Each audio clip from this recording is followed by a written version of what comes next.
ఒక పచ్చని పొలాల మధ్యన ఉన్న అందమైన పల్లెటూరులో నారాయణ లక్ష్మీ దంపతులు నివసించేవారు. వారికి మాధవి అని లేకలేక పుట్టిన కూతురుండేది. ఆమె చిన్నప్పటి నుండి చాలా తెలివైంది మరియు పెద్దల పట్ల ఎంతో వినయ విధేయతలు కలది. ఆడపిల్లలు ఇంటి పనులకే పరిమితమయ్యే ఆ రోజుల్లో నారాయణ మాత్రం తన కూతురికి లోక జ్ఞానం, చదువు విలువ ఖచ్చితంగా తెలియాలని ఎంతో కష్టపడి పట్నం పంపించి కొంతవరకు చదువు చెప్పించాడు.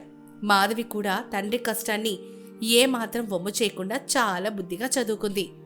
ఒకరోజు ప్రశాంతమైన ఉదయం సమయంలో వాళ్ళ ఇంట్లో నారాయణ తన భార్య లక్ష్మితో ఇలా అంటాడు. లక్ష్మి, మన అమ్మాయికి చదువు పూర్తయింది. ఇక దానికి తగిన మంచి సంబంధం చూసి పెళ్లి చేద్దాం అనుకుంటున్నాను. పట్నంలో సంబంధాలు చూద్దామా లేక మన పల్లెటూరు వైపే ఎదుగుదామా?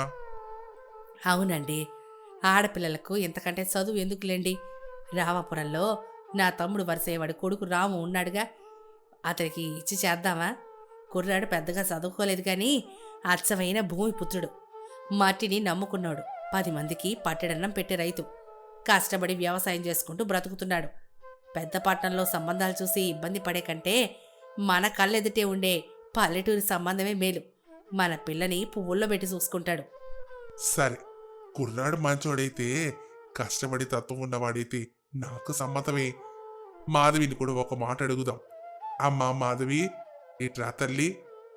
ఏంటి నాన్నగారు, పిలిచారా? నీకు పెళ్లి చేద్దామని రామాపురం సంబంధం చూస్తున్నామమ్మా. కుర్రాడు వ్యవసాయం చేసుకుంటాడు. ఏమంటావు? మీ ఇష్టం నాన్న. మీరెవరిని చూపిస్తే వాళ్ళనే పెళ్లి చేసుకుంటారు. నా మంచి కోసమే మీరు ఏ నిర్ణయమైనా తీసుకుంటారని నాకు తెలుసు. మీ నమ్మకాన్ని ఎన్నటికీ వమ్ము చేయను. అలా అనుకుంటూ ఉండగానే మాధవి రాముల వివాహం ఘనంగా జరుగుతుంది. మాధవి రామాపురం వెళ్ళి తన కాపురం సంతోషంగా సాగిస్తూ ఉంటుంది.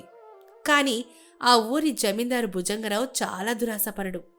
రైతుల అమాయకత్వాన్ని ఆసరాగా చేసుకొని ఎప్పటినుండో మోసం చేస్తూ ఉంటాడు. 6 నెలల కష్టం తర్వాత పంట చేతికొచ్చిన రైతుల కళ్ళలో ఎంతో ఆనందం ఉంటుంది. అప్పులన్నీ తీరిపోతాయని వాళ్ళ ఆశ. ఒకరోజు రాము తన ధాన్యం బస్తాల్లో జమీందారు కళ్ళం వద్దకు తీసుకెళ్తాడు. మాధవి కూడా తోడుగా వెళ్తుంది. అక్కడికి రైతులు కూడా చేరుకుంటారు. అయ్యా దొరగారు, మా 6 నెలల కష్టం అంతా మీ పాదాల దగ్గరికి తీసుకొచ్చాను. ఈసారైనా మంచి ధరిప్పించి మమ్మల్ని ఆదుకుందురా. మా ఇంట్లో ఎన్నో అప్పులున్నాయి. అప్పుడు భుజంగరావు చిరాకుగా చూస్తూ, ఏవి రైతులో, ఈసారి పంటలు అసలు సరిగ్గానే రాలేదే. గింజలో తడెక్కువగా ఉంది, రంగు కూడా తక్కువకుందే, ముక్కిపోయిన వాసన కూడా వస్తోంది. ఇదేనా మీరు పండించింది? దీన్ని ఎవరైనా చూస్తే పశువులకు కూడా వేయరు. దొరగారు, అలా అనకండి. రాత్రి పగలు కష్టపడి పండించామయ్యా. ఎండనక వాననక ప్రాణాలు పణంగా పెట్టి భూమిని దున్నాం. పిల్లలకి కడుపు మార్చి ఎరువులు కొన్నాం. దయచేసి కాస్త కనికరించండి. మా ప్రాణాలు మీ చేతుల్లోనే ఉన్నాయి. ఈ ధాన్యం ఎవరు కొంటారు బయట? సరేలే, నా ఊరి ప్రజలు కాబట్టి మీరు కష్టాల్లో ఉంటే చూడలేను. మీరు నష్టపోవడం నాకు ఏమాత్రం ఇష్టం లేదు. 100 కిలోలకు 1500 రూపాయలు ఇస్తాను. ఇష్టం ఉంటే ఇవ్వండి, లేకపోతే మీరే సరుకు బండి మాట్లాడుకొని పట్నం సంతకు తీసుకెళ్ళి అమ్ముకోండి. అయ్యే బాబు, మమ్మల్ని కాపాడండి దొరా. మాకు పట్నం వెళ్ళి అమ్ముకోవడం అవుతుందా? మాకు ఆ లోకమే తెలియదు. దారి ఖర్చులు పెట్టుకునే స్తోమత లేదు. మీరు ఎంత ఇస్తే అంతే తీసుకుంటాం దొరగారు. అప్పుడు మాధవి రాముతో మెల్లగా, ఏవండి, ఆగండి. ఆ జమీందారు గారు మిమ్మల్ని నిలువున మోసం చేస్తున్నారు. 100 కిలోలకు 1500 రూపాయలు ఇవ్వడం ఏంటండి? పట్నం సంతలో దాని ధర 2000 ఉందని నేను ఈరోజే వార్తాపత్రికలో చదివాను. మనం 500 నష్టపోతున్నాం. ఇది చాలా పెద్ద మోసం అండి. మాధవి, మెల్లగా మాట్లాడు. ఆయన ఊరి పెద్ద. ఆయన మీద ఎదురు తిరిగితే మనకే కష్టం. ఆయన చెప్పిందే మాకు వేదం. ఒకవేళ ఆయన కాదంటే మన పంట కొని నాదుడే లేడు. మనకెందుకు ఈ గొడవ? నోరు మూసుకొని ఆయన ఇచ్చిన డబ్బులు తీసుకుందాం. అలా ఆ రోజు రైతులు అంతా భయపడి ఆ తక్కువ ధరకే అప్పుల బాధ తట్టుకోలేక కన్నీళ్లతో అమ్మేశారు. ఇంటికొచ్చాక మాధవి మిగతా రైతులతో మాట్లాడుతుంది. చూడండి అన్నయ్య, మీరందరూ జమీందార్ దగ్గర తక్కువ కమ్ముతున్నారు. ఆయన అదే ధాన్యాన్ని పెద్ద సరుకు బండ్లలో పట్నం పంపించి 2000 అమ్ముతున్నాడు. ఒక్కొక్క 100 కిలోలకి 500 ఆయన జోబులో వేసుకుంటున్నాడు. ఇలా భయపడి మీరు ఇన్ని రోజులు ఆయనకు బానిసలుగా బ్రతుకుతున్నారు. రక్తాన్ని చెమటగా మార్చేది మీరు, కానీ ఆ చెమటతో మేడలు కట్టుకున్నది ఆయన. ఈ ఘోరమైన అన్యాయం మీకు అర్థం కావడం లేదా? అమ్మా, నువ్వు పట్నంలో చదువుకున్నావు, నీకు అన్నీ తెలుస్తాయి. కానీ మేము పామరులం. మాకు తెలిసింది భూమిని నమ్ముకోవడం మాత్రమే. మాకు ఈ లెక్కలు రావు. పట్నం పోకడా తెలీదు. ఆయన్ని ఎదిరించలేం. ఒకవేళ ఆయన కాకపోతే మాకింకెవరు దిక్కు? మేమంతే అమ్ముకుంటాంలే తల్లి. ఇలా కొన్ని నెలలు గడిచాయి. మరలా పంటకాలం వచ్చేసింది. ఈసారి భుజంగరావు ఇంకా దారుణంగా 100 కిలోలకి 1400కి కొంటానని తీర్మానించాడు. ఇక మాధవి సహించలేక ఊరి రచ్చబండ దగ్గర రైతుల్ని సమావేశపరిచింది. అక్కడికి అహంకారంతో జమీందారు కూడా తన పనివాళ్ళతో వస్తాడు. నా తండ్రి లాంటి రైతు సోదరులారా, మీరు రాత్రి పగలు అనక ఎండలో వానలో ముద్దయి మట్టిని బంగారంలా మార్చి పంట పండిస్తున్నారు. కాని మీ కష్టం అంతా ఎవరి పాలవుతోంది? మీరు కట్టే బట్టలు చిరిగిపోతున్నాయి. అంతేగాని ఈ దొరగారి పట్టుబట్టలు మాత్రం దినదినం మెరుస్తూనే ఉన్నాయి. మీరు ఎందుకు ఇంకా అప్పుల్లో మునిగిపోతున్నారు? తరం మారినా మీ తలరాత్రి ఎందుకు మారడం లేదు? ఒక్కసారి గుండె మీద చెయ్యేసుకుని ఆలోచించండి. భుజంగరావు కోపంగా విరుచుకుపడుతూ, ఎవరివే నువ్వు? ఆడపిల్ల, పోయి ఇంటి పనులు చూసుకో. పొయ్యి దగ్గర ఉండాల్సిన దానికి ఇక్కడ రచ్చబండ మీద మీకేం పని? నీకు ఈ ఊరి వ్యాపారాలు వ్యవసాయం గురించి ఏం తెలుసు? నువ్వొచ్చి మాకు నీతులు చెప్తున్నావా? నోరు మూసుకోపోతే ఊర్లోంచి గంటేస్తాను. మాధవి మాత్రం ఏమాత్రం భయపడకుండా ధైర్యంగా, నేను ఆడపిల్లని, కాని కొంచెం చదువుకున్న ఆడపిల్లని దొరగారు. నా కన్యాయిని ప్రశ్నించడం తెలుసు, లెక్కలు కూడా తెలుసు. నా తోటి రైతులు మీ చేతిలో మోసపోతుంటే చూస్తూ ఊరుకునేంతటి పిరికిదానేం కాదు. అలా అని మాధవి వెంటనే రైతులందరికీ కళ్లకు కట్టినట్లు అర్థమయ్యేలా లెక్కలు చెప్పడం మొదలెట్టింది. చూడండి అన్నలారా, 1 ఎకరంలో పంట పండించడానికి మీకు విత్తనాలు, ఎరువులు, కూలి పనులకు కలిపి సుమారు 1200 ఖర్చు అవుతుంది. అందులో మీ రెక్కల కష్టం లెక్కలకే రాదు. మీరెంత కష్టపడి పండించినా జమీందారు గారు మీకిస్తుందెంత? కేవలం 1500. అంటే మీకు మిగిలేది 100 కిలోల మీద కేవలం 300 మాత్రమే. 6 నెలలు మీ నిరంతర కష్టానికి దక్కేది కేవలం 300. సుబ్బయ్య కళ్ళు తెరుచుకొని, అవునమ్మా, నువ్వు చెప్పే లెక్కలు మాకు ఇప్పుడే బుర్రకెక్కుతున్నాయి. కానీ ఈ జమీందారు గారు మీ దగ్గర ధాన్యం తీసుకొని పట్టణంలో ఎంత కమ్ముతున్నాడో మీకు తెలుసా? 2000కు. ఆయన ఒక్క పూట బురదలా కాలు పెట్టకుండా, చెమట చుక్క కింద పడకుండా మీ దగ్గర తక్కువకే కొని ఎక్కువ కమ్మి 100 కిలోల మీద 500 సంపాదిస్తున్నాడు. మీకు రెక్కలు రావని, వ్యాపారం తెలియదని మిమ్మల్ని నిలువునా మోసం చేస్తున్నాడు. మీ అజ్ఞానమే ఆయనకు పెట్టుబడి. మీ పిల్లల నోటికాడి కూడు లాక్కుంటున్నాడు. రాము ఆగ్రహంతో ఊగిపోతూ, ఏంటి, బస్తా మీద 500 ఈయన ఊరికే తీసుకుంటున్నాడా? ఇన్ని రోజులు మమ్మల్ని పిచ్చివాళ్ళని చేసావాదురా? నీకు దండం పెట్టి మా నెత్తి మీద మేమే మట్టి పోసుకున్నాం. మా చెవుడితో నువ్వు బలిసావు. ఇక సహించేది లేదు. భుజంగరావు భయపడుతూ గట్టిగా అరుస్తూ, ఇదంతా పచ్చబద్ధం. ఏ పిల్ల మిమ్మల్ని నా మీదకి రెచ్చగొడుతోంది. మీరు నా దగ్గర అమ్మకపోతే మీ పంట ఎవరు కొంటారు? నేను కాదంటే పట్టణం వ్యాపారులు మీ మొహాలు కూడా చూడరు. అక్కడే పొలాల్లో మీ ధాన్యం కూలిపోవాల్సిందే. ఎవరు కొనరా? దొరగారు, మా సత్తా ఏంటో మీరే చూడండి. అన్నలారా, మనందరం కలిసి ఒకటే పెద్ద సరుకు బండి అద్దెకు తీసుకుందాం. మన ఊరి ధాన్యమంతా అందులో వేసి మనమే సొంతంగా పట్టణంకి సంతకు తీసుకెళ్దాం. దళాలు లేకుండా అక్కడ వ్యాపారులతో ధర గురించి నేనే స్వయంగా మాట్లాడతాను. మీకు రావాల్సిన 2000 ప్రతి బస్తాకు వచ్చేలా నేను పూచి పెడతాను. దొరగారి కబంధ హస్తాల నుంచి బయటకు రండి. ధైర్యంగా ముందుకు రండి. సుబ్బయ్య పిడికిని బిగించి, సరే తల్లి, నువ్వు ఎలా చెప్తే అలాగే చేస్తావు. ఇక ఈ మోసగాడి దగ్గర ఒక్క గింజ కూడా అమ్మవు. అందరం కలిసి కట్టుగా వెళ్తాం. ఈ రోజుతో ఈ దొరగారి ఆటలు కట్టిద్దాం. అలా అనుకుంటూ రైతులందరూ కలిసి వాళ్ళ పంటను జమీందారికి ఇవ్వకుండా సరుకును బండ్లలో పట్టి తీసుకెళ్తారు. మాధవి వాళ్లతో పాటు వెళ్లి సంతలో వ్యాపారులతో తెలివిగా మాట్లాడి ధరను నిశ్చయించింది. మధ్యవర్తులు లేకపోవడంతో ప్రతి రైతుకి 100 కిలోలకి 2000 చేతికొచ్చాయి. వాళ్ళ అప్పులన్నీ తీరిపోయాయి. ఎన్నడూ లేని విధంగా వాళ్ళ ఇళ్లలో పండగ వాతావరణం నెలకొంది. భుజంగరావు గిడ్డంగి ఒక్క గింజ కూడా లేకుండా ఖాళీగా మిగిలిపోయింది. ఆయన అహంకారం మట్టిలో కలిసిపోయింది.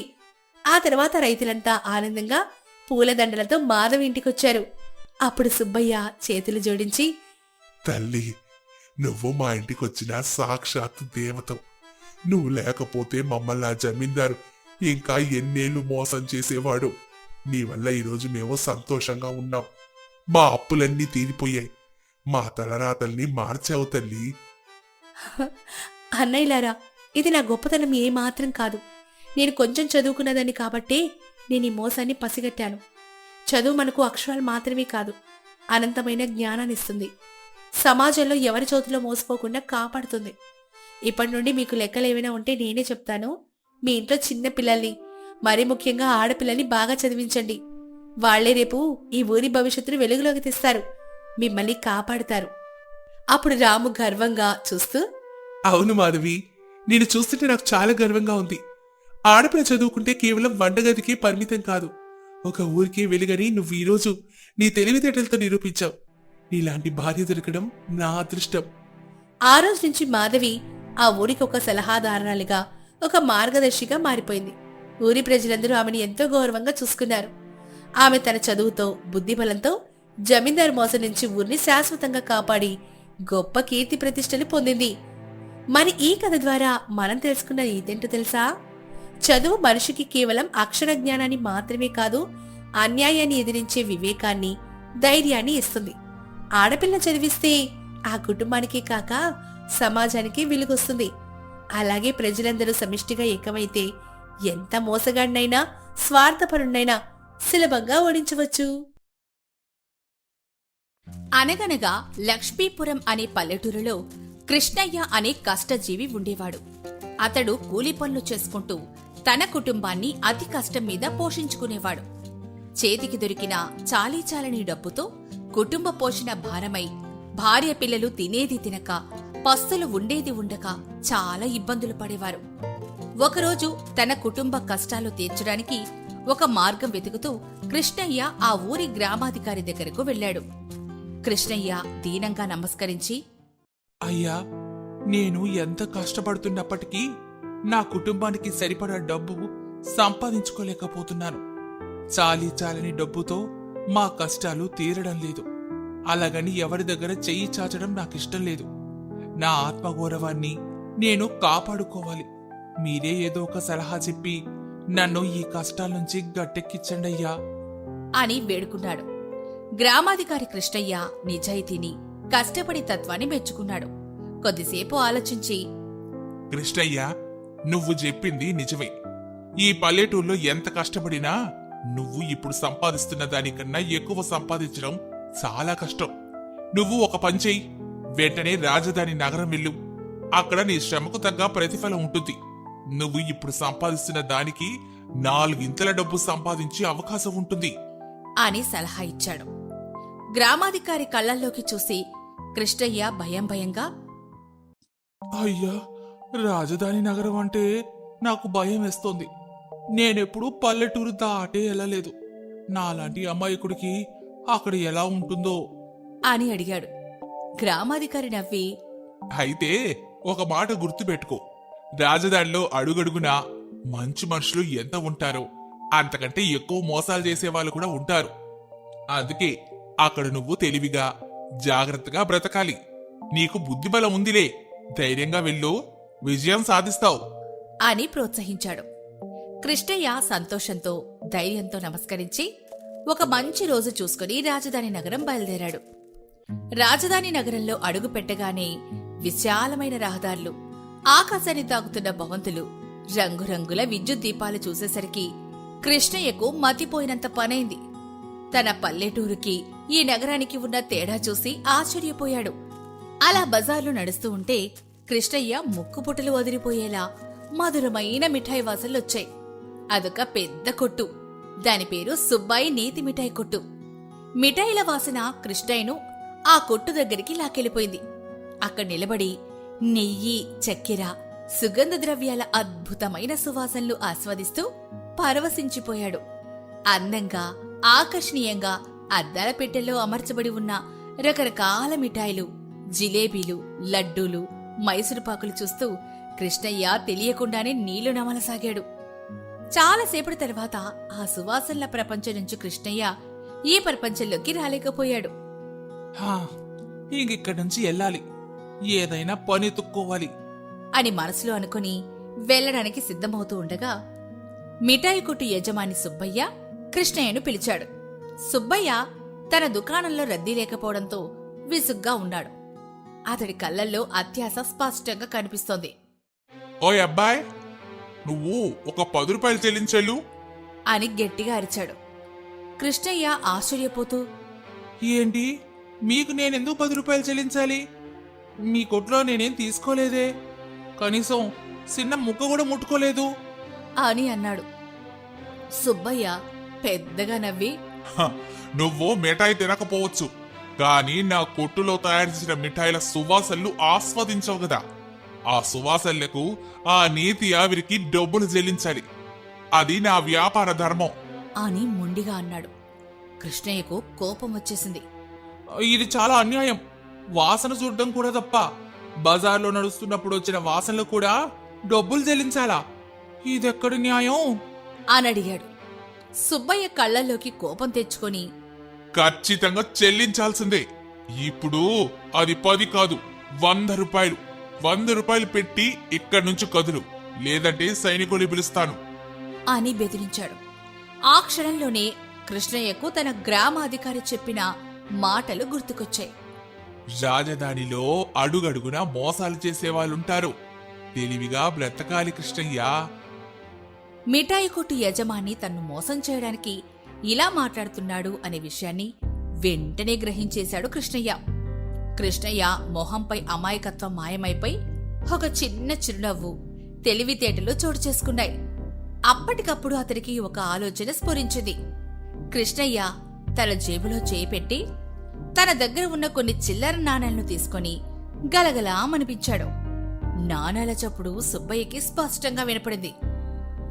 అయ్యా, నా దగ్గర ఉన్న నాణాల చప్పుడు మీకు వినబడుతోందా అని చాలా నెమ్మదిగా వినయంగా అడిగాడు కృష్ణయ్య. సుబ్బయ్య ఆత్రంగా, వినబడుతుంది, కానీ ఆ చప్పుడు కాదు, ముందు నా డబ్బులివ్వు. దొంగ, నన్ను మోసం చేయాలని చూస్తావా అని అరిచాడు. కృష్ణయ్య నవ్వి, అయ్యా మీరేమన్నారంటే మిఠాయిల వాసన చూస్తే మిఠాయి తిన్నట్లయితే, మరిప్పుడు నేను నా దగ్గర ఉన్న నాణాల చప్పుడు మీకు వినబడేలా చేశాను కదా, మరి నా నాణాల చప్పుడు మీరింటే మీకు నేను డబ్బిచ్చినట్టేగా అని చాలా తెలివిగా బదులిచ్చాడు. సుబ్బయ్య మొహమేమో పాలిపోయింది. కృష్ణయ్య తెలివితేటలకు తన అత్యాశకు మధ్య తేడా అర్థమై ఏం మాట్లాడలేక తలదించుకుని చూస్తూ ఉండిపోయాడు. తన అత్యాశ, మోసం వికటించాయి. ఈ విచిత్రమైన సంభాషణ అంతా దూరం నుంచి చూస్తున్న న్యాయాధికారి ఒకరు కృష్ణయ్య తెలివికి, ధైర్యానికి అబ్బురపడ్డాడు. న్యాయాధికారి కృష్ణయ్య దగ్గరకొచ్చి అతని ధైర్యాన్ని, సమయస్ఫూర్తిని ప్రశంసించి, కృష్ణయ్య, నగరంలో ఇలాంటి అత్యాశ పరులు చాలా మంది ఉంటారు. వారికి నీలాంటి తెలివైన వాళ్ళు బుద్ధి చెప్పాలి. నువ్వు చాలా తెలివైన వాడివి, నీకు మంచి ఉద్యోగం దొరకాలి అని అన్నాడు. న్యాయాధికారి కృష్ణయ్య తెలివికి, ధైర్యానికి అబ్బురపడి, కృష్ణయ్య, నువ్వు కేవలం ఒక కూలివాడివి మాత్రమే కాదు, నీలో సమయస్ఫూర్తుంది, న్యాయబుద్ధి ఉంది. నిజాయితీ పనులు నగరంలో కష్టపడకూడదు. నా కార్యాలయంలో నీకు మంచి జీతంతో ఉద్యోగం ఇస్తారు. నీలాంటి తెలివైన వాళ్ళు నా కొలువులో ఉంటే ప్రజలకు మేలు జరుగుతుంది కృష్ణయ్య. అంతే. ఆ మాటకి కృష్ణయ్య ఆనందంతో ఉబ్బి తబ్బిబ్బై కళ్లల్లో నీళ్లు తిరుగుతూ న్యాయాధికారికి నమస్కరించాడు. అయ్యా, మీ దయకు కృతజ్ఞతలు. ఒకప్పుడు పూట గడవడమే కష్టమైంది. ఇప్పుడు నా నిజాయితీ, తెలివి నన్ను ఎంత గొప్ప స్థితికి తీసుకొచ్చాయి అని వినయంగా అన్నాడు. అక్కడ జరిగిందంతా చూసిన మిఠాయి వ్యాపారి సుబ్బయ్య తలదించుకొని నిలబడ్డాడు. తన అత్యాశ వల్ల ఎంత గొప్ప అవకాశం కోల్పోయాడో, ఎంత అవమానం పాలయ్యాడో అతనికి అర్థమైంది. ఆ రోజు నుంచి సుబ్బయ్య తన వ్యాపారంలో కొంతవరకు నిజాయితీని పాటించడం మొదలుపెట్టాడు.